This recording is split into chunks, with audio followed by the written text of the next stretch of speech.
Since several decades past, lives and properties on Victoria Island, Lagos were under constant threat whenever the restless Atlantic Ocean overflowed its shoreline at the popular bar beach along Ahmadu Bello Way. Whenever there was a surge, roads and streets adjoining the beach were inundated with floods. Roads mostly affected by the surge were Bishop Oluwole Street, Ahmadu Bello Way and Kashumwe Kemo Street, all on Victoria Island.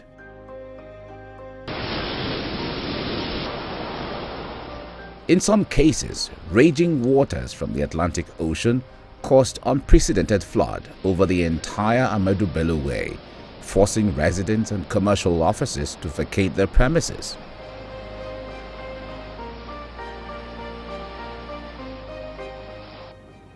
Each time we had ocean surge, then the water used to get to Eko, NTA, the entire day took more Demola some time, and I'm sure you know about the IMB building, the back international IMB building, that glass house there. I don't know whether you still remember. Water used to get to that place, but I mean, it will get to your knee level, and it at some point it became a major challenge.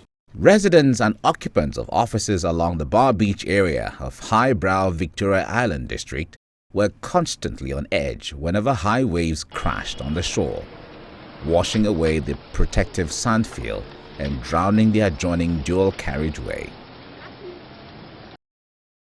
At a particular occasion, the situation was so severe that the Lagos State Police Command had to temporarily close the road to human and vehicular movement due to threat by heavy flood. The Atlantic was overrunning its bank and was really a trauma to the residents. It will overflow, it will come in, it will run into premises, it will flood homes. That was not a pleasant experience.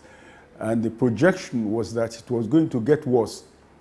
So the approach of government, federal government at that time, was to pump sand to push back the Atlantic and trust nature in no time. In a matter of when they pump something like millions of cubic sand to push back the Atlantic, it took the Atlantic something like 2 months, 6 months. It will wash the entire, and then we're back to the same problem. The past administrations in the state had spent $250 million, that's 37.5 billion naira, on the Bar Beach between 1950 and late 1990s without solving the perennial ocean surge. This is according to Mr. Adeshegun Oniru, a past commissioner for waterfront infrastructure development. Because of the distance, you know, the nautical miles. So federal government used to say that the entire beach belongs to them, it's under their purview. So we will have to see the Ministry of Works will come and pour sand. And that time it was a regular thing. Maybe they allocated like 4 billion naira to the pouring of sand on the oceans, you know, which was more like a palliative. It was not a sustainable model. And every year we'll have a surge. Federal government will pump in money, billions of naira, to ensure that they combat the erosion of Lagos Bar Beach every 2 years. Even at that, the money was not even showing. It was just a waste of expenditure. Because after a while, the erosion will come and roll away the sand back to the ocean. And the whole area will be flooded. And when the flood starts, it goes beyond NTA and IMB. So no vehicle will be able to ply the road. In 2005, the entire Victoria Island in Lagos was in imminent danger of being overwhelmed by ocean surge from the Atlantic Ocean. The coastal road, Ahmadu Bello Way, had collapsed into the ocean after the adjacent bar beach had been completely eroded. Adjacent businesses and homes were abandoned. Lives and livelihoods of residents on Victoria Island were endangered. It became all too clear that if action was not taken soon, millions of square meters of developed land would be lost to the ocean. Victoria Island, which is seen as the key financial center in Lagos, was under severe threat. With Victoria Island being one of the central business districts in Lagos, the state was in danger of not only losing valuable land used by millions of people daily, but also the revenue from this bustling district. And that portended a catastrophic effect on the economy of Lagos.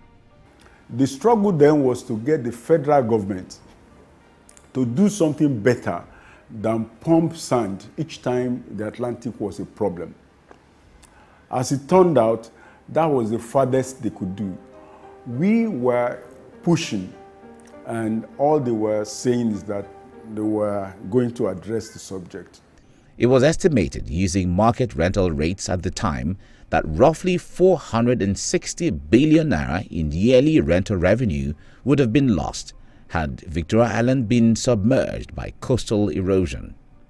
This figure does not account for the losses to businesses and residents of Victoria Island. If the onslaught of the ocean surges on Victoria Island had been allowed to continue, Victoria Island would have fallen into the Atlantic Ocean. Without the protection of Victoria Island, other densely populated areas of Lagos, including Ikoyi, Lagos Island, and all other communities along the Lagos Lagoon, would now be bearing the brunt of the relentless ocean surge. Something had to be done. But who dares to tame the surging sea? Who will tame the Atlantic?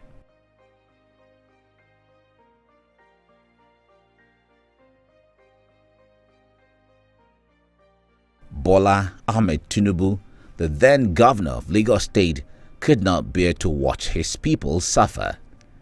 He wanted a solution. Tinubu was not just interested in temporary solution like past governments. He was in search of long-lasting solution. He was aware of the billions of dollars sunk into the surge in pursuit of different solutions without any tangible result. Bola Ahmed Tinubu is known to always seek out the best brain. He will spare nothing in seeking for solutions, no matter how daunting the problem. His mantra: I assembled the best brain that I know of, and corporate governance is essentially a great element in public sector management and governance too. We all knew that the pouring of sand was not effective. So the Lagos State government, under the leadership of Ashaju, had technical meetings with the Shaguri group on how we can reduce this ocean surge, how we can reduce the negativity that the ocean surge brought to the economy and to the environment as a whole. South Energix Nigeria Limited, the city planners and designers of Eko Atlantic City, worked with marine engineers Royal Haskoning to create Eko Atlantic City and submitted the project to the Lagos State government for consideration as a solution that could solve the problem of coastal erosion at no financial cost to the government. The solution was bold, audacious, and not for the faint-hearted.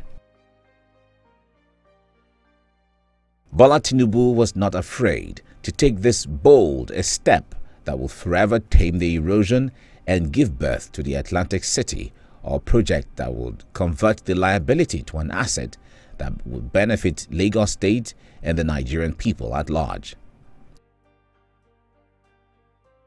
I invite you to celebrate with us. Permanent solution to the garbage that was a terrifying horror to Lagosian. We are going to celebrate it tonight. Today, to the glory of God. The sustainable solution created called for reclaiming the land that had been lost to 100 years of coastal erosion and erecting a sea revetment to protect Victoria Island permanently from the onslaught of the Atlantic Ocean. The design and testing of a sea wall which could stand the worst storms in 1,000 years was tested to its limits in Copenhagen at the Danish Hydraulic Institute. In 2003, the idea of a modern city on the Atlantic coast was publicly discussed. It will be sited on what used to be Bar Beach, out of the reclaimed land. It will be called Eko Atlantic City, a residential and business district standing on 10 million square meters of land reclaimed from the ocean and protected by an 8.5-kilometer long sea wall. The fact is that today, a liability that threatens the entire Victoria Island of Lagos has been arrested and is being converted to a great asset of prosperity. Standing on 10 million square meters of land reclaimed from the ocean and protected by an 8.5 kilometers long seawall, Eko Atlantic is projected to be the size of Manhattan's skyscraper district. Self-sufficient and sustainable, it includes state-of-the-art urban design with its own power generation, clean water, advanced telecommunications, spacious roads, and tree-lined streets. When you go to Eko Atlantic today, you will marvel. Eko Atlantic is a city on its own. It's a beautiful place that everybody wants to be part of that city. Eko Atlantic has now become a place for everybody that, okay, we want to be part or want to live in Eko Atlantic. It is when you go there that you will know what we are talking about. Asiwaju Bola Ahmed Tinubu is a man to reckon with. Imagine what was a major environmental challenge for the city of Lagos now becoming a high-valued real estate city. Just take your mind back to what that place was years back before the Eko Atlantic City came on board, to what it is now and what it will be in future. It's a future city. Whatever you may want to think of in terms of development that we have in other advanced economies, you have that in Eko Atlantic City. Another hallmark of Tinubu's administration was foresight. Knowing fully well that this gigantic project requires time, he ensured he had all in place for his successors to adequately continue the project and each phase completed.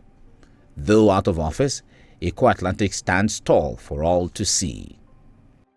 I am part of an administration that ran for 8 years, that planned this project.